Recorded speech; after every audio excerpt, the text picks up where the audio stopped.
अजमेर सांसद भागीरथ चौधरी ने प्रधानमंत्री मोदी जी की कार्यों को जनता तक पहुंचाने की पहल की और मोदी जी के 1 साल के कार्यकाल में किए गए कार्यों का उल्लेख किया। पूर्ण होने पर आज ये प्रेस कॉन्फ्रेंस का ये आयोजन रखा गया है। 2014 से 19 तक पिछले 5 साल में जो उन्होंने सबका साथ सबका विकास के मूल मंत्र के आधार पर जो उन्होंने देश भर में जो विकास के कार्य किए हैं और उसी का परिणाम है कि 2019 में दोबारा कई दशकों बाद पूर्ण बहुमत से गैर कांग्रेस सरकार के रूप में प्रधानमंत्री नरेंद्र भाई मोदी जी के नेतृत्व में पूर्ण बहुमत से इस देश में सरकार बनी। उसको 1 साल पूर्ण हुए हैं। उसके उपलक्ष्य में ये आज ये प्रेस कॉन्फ्रेंस का कार्यक्रम रखा गया है।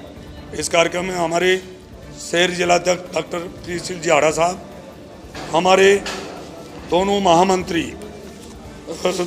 और पूर्व महापौर संपत जी सागला साहब, भाई श्री रमेश जी सोनी साहब, मोयल साहब और विक्रम सिंह जी, ये हम सबके बीच में आए हैं जो 1 साल के अंदर उन्होंने इस देश का गौरव बढ़ाया। अब पहले उन्होंने सबका साथ सबका विकास के मूल मंत्र को प्रतिपादित करते हुए उन्होंने 5 साल काम किया। अब की बार उन्होंने नारा दिया सबका साथ सबका विकास और सबका विश्वास। जीतने के लक्ष्य को लेकर उन्होंने 1 साल जो कार्य किए हैं, बहुत जो कई दशकों में नहीं हो सकते थे जो निर्णय उन्होंने वो निर्णय लिए देश हित में।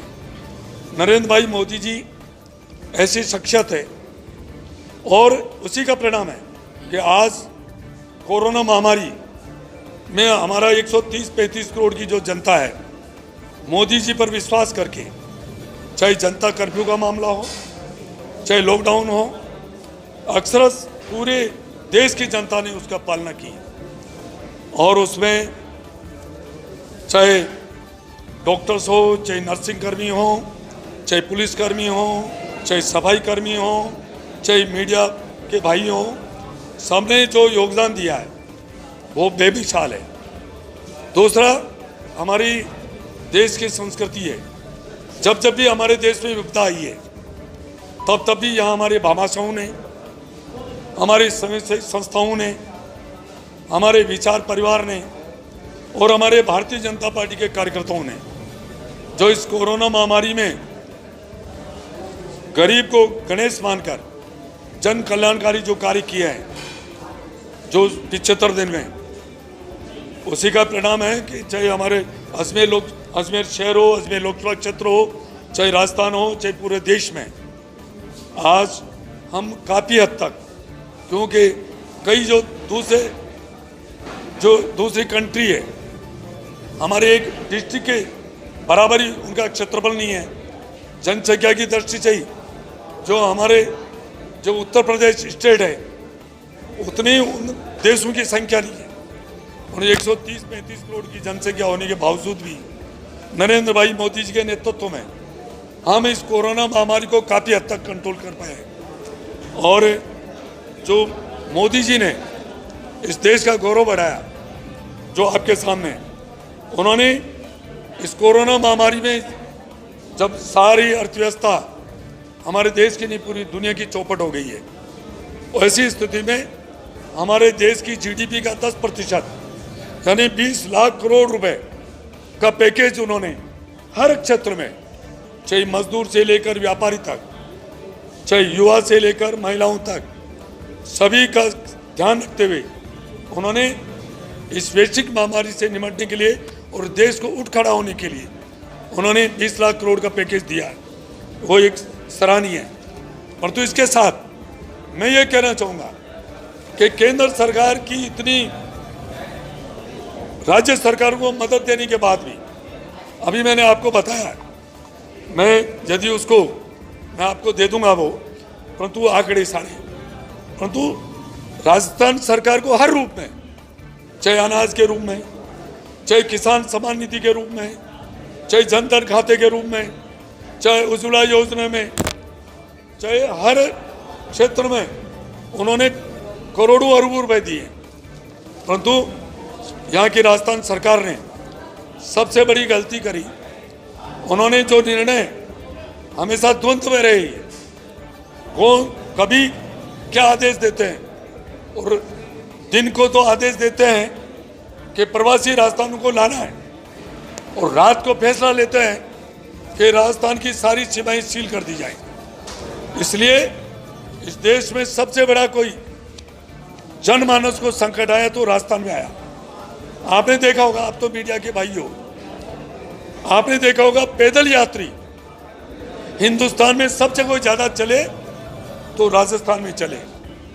दूसरा, मैं ये भी कहना चाहूंगा कि केंद्र सरकार की भरपूर सहयोग देने के बाद भी हमेशा हमारे मुख्यमंत्री राजस्थान की हमेशा केंद्र सरकार को कोसते रहते हैं, जबकि हर क्षेत्र में इतना बजट दे रहे हैं वो कि उससे ये राजस्थान इस कोरोना महामारी की वैश्विक महामारी से उबर सकता है। दूसरा, मेरा ये कहना है, यहाँ चाहे पुलिसकर्मी हो, चाहे यहाँ शिक्षक वर्ग हो, चाहे अनुसूचित जाति जनजाति वर्ग हो, चाहे महिलाएं हो, उनमें आए दिन अत्याचार अन्याय हो रहा है, और तो और है। हमारे यहाँ के जो SHO है, जो थाना इंचार्ज है, वो आत्महत्या ही कर रहे हैं। हमारे यहाँ जो विद्यालय में जो प्रधानाध्यापक है, वो आत्महत्या कर रहे हैं। आए दिन महिलाओं के ऊपर अत्याचार हो रहे हैं। तो ये राजस्थान सरकार सिर्फ करती कुछ नहीं है, श्रेय लेना चाहती है। मैं जल्द जो जीवन मिशन की बात करूं, जल के ऊपर प्रधानमंत्री नरेंद्र भाई मोदी जी ने लोकसभा के अंदर उन्होंने घोषणा करी है कि 2024 तक ऐसा कोई नहीं घर बसना चाहिए जिस घर में नल नहीं हो, और नल हो तो उसमें जल नहीं हो। परंतु दुर्भाग्य है कि राजस्थान सरकार इसमें कोई खास तोजा नहीं ले रही है। 75% राशि केंद्र सरकार दे रही है, पर हम राजस्थान सरकार कह रही है हमारे को तो 90% दो। अरे भाई, तुम तो फिर ये कह दोगे 100% दो, तो तुम क्या कर रहे हो? श्रेय तो लेना तुम चाह रहे हो।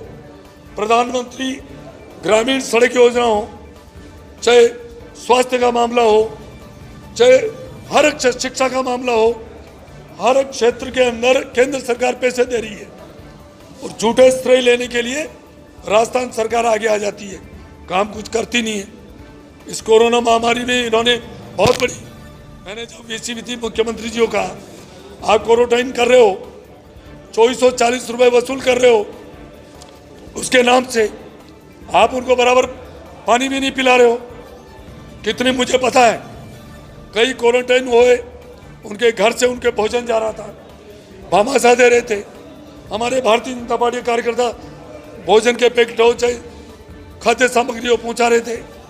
हमारे भामाशाह, हमारे विचार परिवार, इतना करने के बाद आपने देखा कहीं भी हमारे भारतीय जनता पार्टी का कार्यकर्ता इस लॉकडाउन में भी अपनी जान की परवाह किए बगैर, चाहे जनप्रतिनिधि हो, चाहे हमारे संगठन के पदाधिकारी हो, सभी ने ऐसा कार्य किया है। अरे उसके फलस्वरूप आम जनता के दुख दर्द को हम संबल दे पाए। मैं उसके लिए हमारे भारतीय जनता पार्टी के सभी कार्यकर्ताओं का, भामाशाहों का, हमारे विचार परिवार का मैं आभार व्यक्त करता हूं।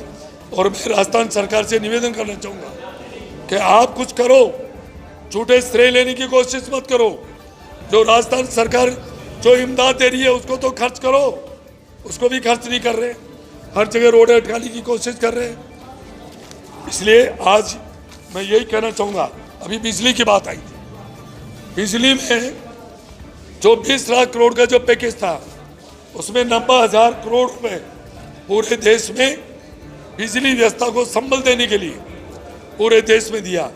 उसके अंतर्गत 4,443 करोड़ रुपए जो तीनों डिस्को में, जयपुर, अजमेर और जोधपुर, उन डिस्को को 4,443 करोड़ रुपए दिए।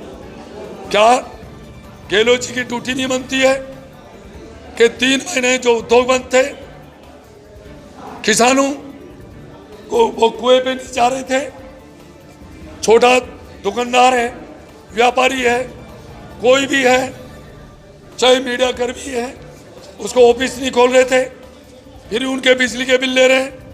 कहाँ का ये न्याय है?